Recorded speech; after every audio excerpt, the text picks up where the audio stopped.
सोनिका और आज हम बात करेंगे क्यूआरएमपी स्कीम के बारे में। जैसा आपने थंबनेल में देखा होगा, क्यूआरएमपी स्कीम होती क्या है। पहले तो मैं आपको ये बताना चाहूँगी, क्यूआरएमपी स्कीम जो होती है क्वार्टरली रिटर्न मंथली पेमेंट, ये 4 वर्ड्स होते हैं। क्यूआरएमपी, क्यू मतलब क्वार्टरली, आर मतलब रिटर्न, एम मतलब मंथली और पी मतलब पेमेंट।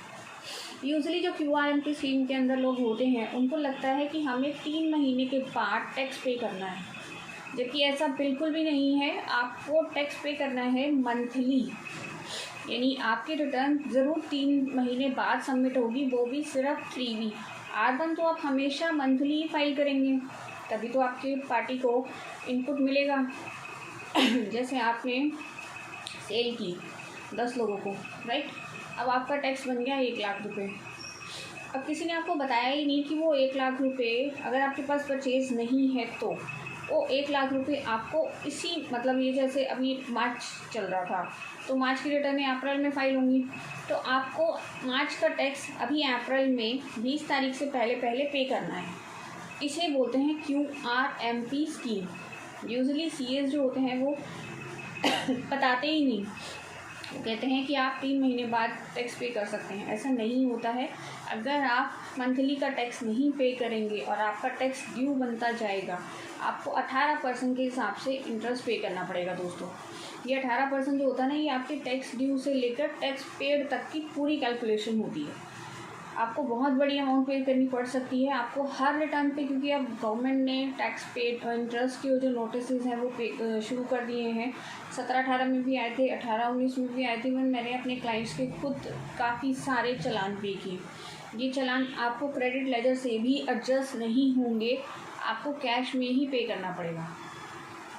ध्यान रखें, क्यूआरएमपी स्कीम है अगर आपकी, तो अपना टैक्स मंथली पे करके चलें। कभी भी उसे ये ना सोचे क्वार्टरली पे करना है मैंने, ऐसा बिल्कुल भी ना सोचिए। अदरवाइज़ आपको 18% का इंटरेस्ट पे करना पड़ेगा, वो भी कैश लेजर से, क्रेडिट लेजर से नहीं। तो ये बहुत ध्यान से समझने वाली बात है। काफ़ी लोगों ने क्यूआरएमपी स्कीम सेलेक्ट की होगी, अभी भी रिटर्न स्टार्ट हो रही हैं, तो अभी भी आप क्यूआरएमपी स्कीम सेलेक्ट कर सकते हैं। अच्छी है, डजंट बैड, बट आप इससे क्या होता है इससे जो आपकी सीए की फ़ीस होती है वो कम हो जाती है, क्योंकि आपकी 3V 3 महीने की हो जाती है।